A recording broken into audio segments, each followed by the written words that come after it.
Hello दोस्तों, राधे राधे। आप सभी का स्वागत है आपके अपने यूट्यूब चैनल स्टडी स्टूडियो में।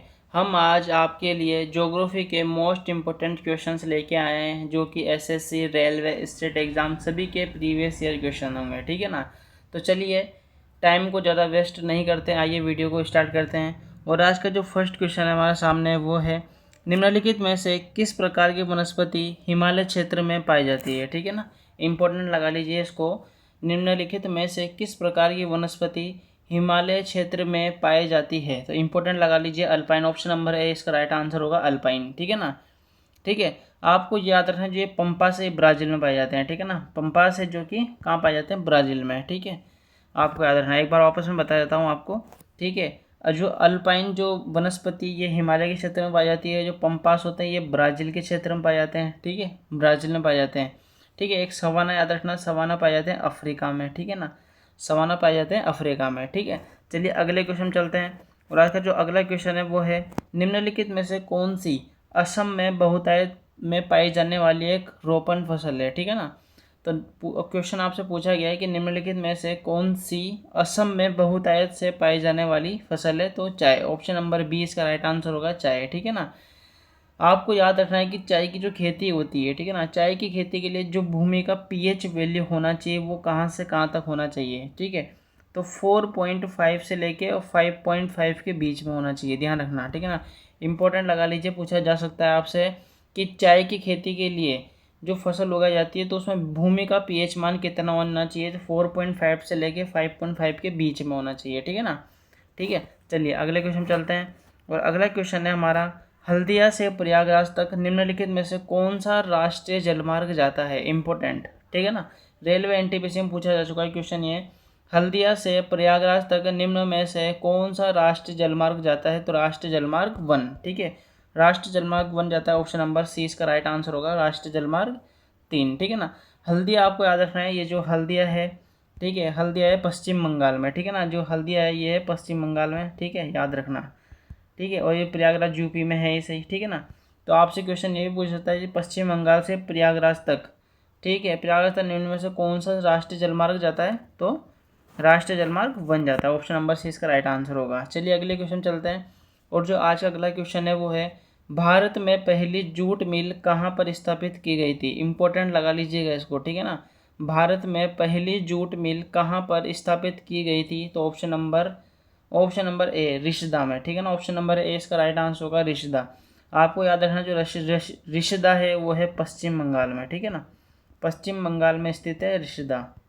ठीक है, और रिशदा में पहली जूट मिल स्थापित की गई थी। कब की गई थी आपसे पूछा जा सकता है कि भारत में पहली जूट मिल कौन से सन में स्थापित की गई थी, तो 1855 में। नोट कर लीजिएगा, 1855 में स्थापित की गई थी। ठीक है, याद रखना है। चलिए अगले क्वेश्चन चलते हैं।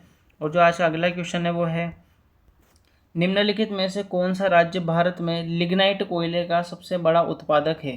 ठीक है, निम्नलिखित में से कौन सा राज्य भारत में लिग्नाइट कोयले का सबसे बड़ा उत्पादक है, तो ऑप्शन नंबर ए तमिलनाडु इसका राइट आंसर होगा, तमिलनाडु। ठीक है ना, तमिलनाडु है जो कि लिग्नाइट कोयले का सबसे बड़ा उत्पादक राज्य है। ठीक है ना, याद रखना है। चलिए अगले क्वेश्चन चलते हैं। और जो आज का अगला क्वेश्चन है वो है, ठीक है, कौन सा ग्लेशियर गौरी गंगा नदी का स्रोत है। ठीक है ना, आपसे एक क्वेश्चन में 2 क्वेश्चन पूछे गए हैं। ठीक है, तो कौन सा ग्लेशियर गौरी गंगा नदी का स्रोत है, जो काली नदी की एक महत्वपूर्ण सहायक नदी है। तो सबसे पहले बात तो आपको याद रखनी है, जो काली नदी, ठीक है ना, काली नदी की जो महत्वपूर्ण सहायक नदी है वो गौरी गंगा है। ठीक है ना, याद रखना है, जो गौरी गंगा है वो काली नदी की सहायक नदी है। तो आपसे क्वेश्चन ये पूछेगा, जो गौरी गंगा नदी का जो कौन सा ग्लेशियर है स्रोत। ठीक है ना, ये क्वेश्चन पूछा गया, तो इसका आंसर होगा option number D Milam glacier. ठीक है ना, मिलाम ग्लेशियर इसका राइट आंसर होगा, ऑप्शन नंबर डी इसका राइट आंसर होगा। मिलाम ग्लेशियर याद रखना यूके यानी कि उत्तराखंड में स्थित है। ठीक है, उत्तराखंड में स्थित है मिलाम ग्लेशियर, पूछा जा सकता है आपसे। ठीक है ना, चलिए अगले क्वेश्चन चलते हैं। और जो अगला क्वेश्चन है वो है, निम्नलिखित में से कौन सी झील भारत की सबसे लंबी झील है। इंपॉर्टेंट लगा लीजिए इसको। ठीक है ना, निम्नलिखित में से कौन सी झील भारत की सबसे लंबी झील है, तो ऑप्शन नंबर बी इसका राइट आंसर होगा वेम्बनाड झील। ठीक है, वेम्बनाड झील के बारे में आपको याद रखना, जो वेम्बनाड झील है वो केरल राज्य में स्थित है। ठीक है ना, जो वेम्बनाड झील है वो केरल राज्य में स्थित है। ठीक है ना, और ये एक बात आपको और याद रखनी है कि ना केरल राज्य की सबसे बड़ी मीठे पानी की झील है वेम्बनाड झील। आपसे क्वेश्चन ये भी पूछा जा सकता है कि केरल राज्य की सबसे बड़ी मीठे पानी की झील कौन सी है, तो भी ऑप्शन नंबर 20 का राइट आंसर होगा वेम्बनाड झील। ठीक है, जो नौकायन दौड़ होती है वो भी वेम्बनाड झील में होती है, भी याद रखना आपको। ठीक है, केरल में एक नौकायन दौड़ आयोजित की जाती है, वो कौन सी झील में की जाती है, वो वेम्बनाड झील में की जाती है, आपको याद रखनी है। ठीक है, चलिए अगले क्वेश्चन चलते हैं। और जो अगला क्वेश्चन है वो है सिंधु नदी की कौन सी सहायक नदी समुद्र तल से 4000 मीटर की ऊंचाई पर रोहतांग दर्रे के पास से निकलती है। इंपॉर्टेंट लगा लीजिए, ये भी वेरी इंपॉर्टेंट, क्योंकि सीजीएल में क्वेश्चन पूछा जा सका है ये। एक बार वापस देखिए क्वेश्चन को। सिंधु नदी की कौन सी सहायक नदी समुद्र तल से 4000 मीटर की ऊंचाई पर रोहतांग दर्रे के पास से निकलती है।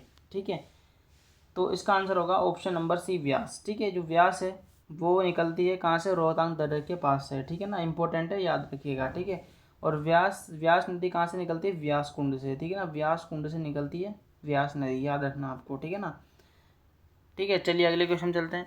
और जो आज अगला क्वेश्चन है वो है काल बैसाखी क्या है। वेरी इंपॉर्टेंट लगा लेना इसको। ठीक है ना, काल बैसाखी क्या है, तो आपको याद रखना है काल बैसाखी जो मानसून से पहले की वर्षा होती है ना, वो तड़ी झंझावट मतलब आंधी तूफान जो चलते हैं मानसून से पहले, उसी को बोलते हैं काल बैसाखी। ठीक है ना, इंपॉर्टेंट लगा लीजिएगा, पूछा जा सकता है, एसएससी जीडी में क्वेश्चन पूछा जा चुका है ये। ठीक है, तो चलिए अगले क्वेश्चन चलते हैं।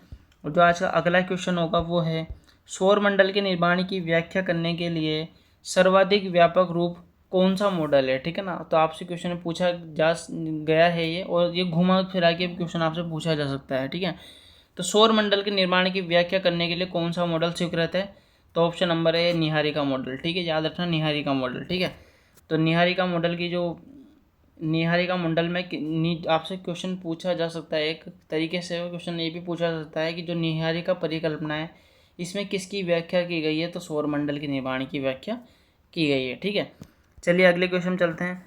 और जो आपका अगला क्वेश्चन है वो है भारतीय मौसम विभाग की स्थापना कब की गई थी। इंपॉर्टेंट लगा लीजिए ये भी। ठीक है ना, भारतीय मौसम विभाग की स्थापना कब की गई थी, और तो 1875 में की गई थी। ऑप्शन नंबर डी इसका राइट आंसर होगा। ठीक है, तो आपको इसका मुख्यालय याद रखना है। भारतीय मौसम विभाग जो मुख्यालय है वो है नई दिल्ली में। ठीक है, नई दिल्ली में इसका मुख्यालय याद रखना। ठीक है, चलिए अगले क्वेश्चन चलते हैं। जो आज का अगला क्वेश्चन है वो है कोपाक। ठीक है, कोपाकबाना समुद्र तट कहाँ पर स्थित है, इम्पोर्टेंट। ठीक है, कोपाकबाना समुद्र तट कहाँ पर स्थित है, तो ब्राज़ील में स्थित है। ऑप्शन नंबर डी इसका राइट आंसर होगा ब्राज़ील। ठीक है, चलिए अगले क्वेश्चन चलते हैं। हुक्का जलप्रपात कहाँ पर स्थित है, आपसे क्वेश्चन पूछा गया है कि हुक्का जलप्रपात कहाँ पर स्थित है, तो न्यूजीलैंड में स्थित है। ऑप्शन नंबर डी इसका राइट आंसर होगा। ठीक है, चलिए अगले क्वेश्चन चलते हैं। और जो अगला क्वेश्चन है वो है निम्नलिखित में से किस भारतीय राज्य में दक्षिण पश्चिम मानसून सबसे पहले वर्षा लाता है, तो केरल। ऑप्शन नंबर सी इसका राइट आंसर होगा केरल में। ठीक है, आपसे पूछा जाता है कि जो भारत में सबसे पहले वर्षा किस राज्य में होती है, तो केरल में ही होती है। ठीक है ना, तो चलिए अगले क्वेश्चन चलते हैं। और अगला क्वेश्चन है वो है दक्षिण भारत में स्थित बांध की पहचान करनी है आपको। ठीक है, अब दक्षिण भारत इसमें से आपको पहचान ये करनी है कि इसमें दक्षिण भारत में स्थित कौन सा बांध स्थित है। ठीक है, तो मैं आपको थोड़ा सा क्लियर कर देता हूँ। जो रिहंद बांध है, ठीक है, जो रिहंद बांध है वो है यूपी में।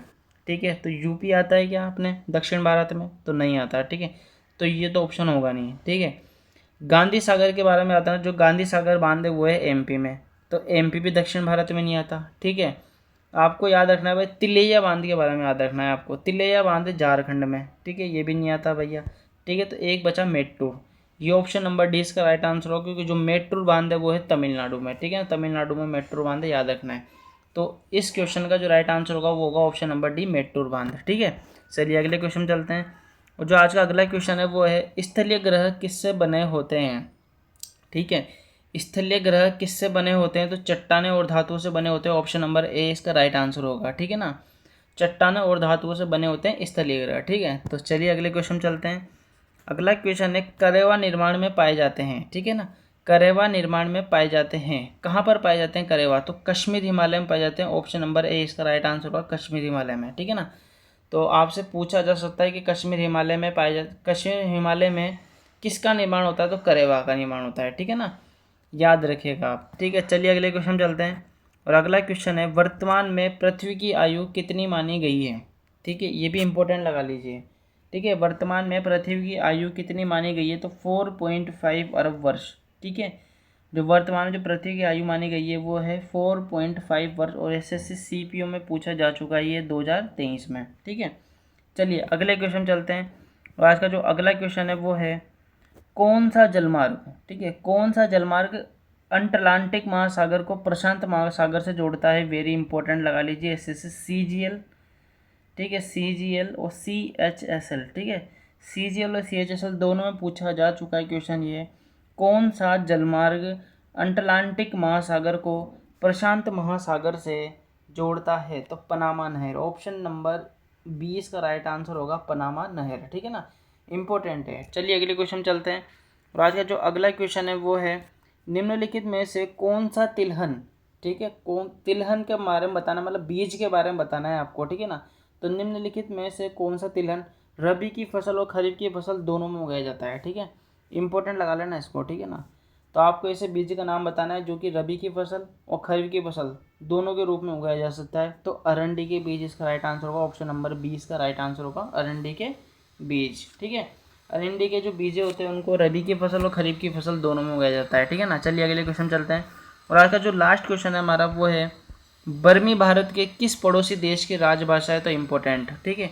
जो बर्मी है वो म्यांमार के, ठीक है, ध्यान रखना, क्वेश्चन पूछा जाता है कि जो बर्मी है वो भारत के किस पड़ोसी देश की राजभाषा है, तो म्यांमार की, ठीक है ना, म्यांमार की राजभाषा है कौन सी, बर्मी, ठीक है। तो चलिए दोस्तों आज की वीडियो में सिर्फ इतना ही, मिलते हैं अगले वीडियो में। थोड़ी तबीयत डाउन है इसलिए आज के वीडियो में सिर्फ इतना ही, ठीक है। चलिए मिलते हैं अगले वीडियो में।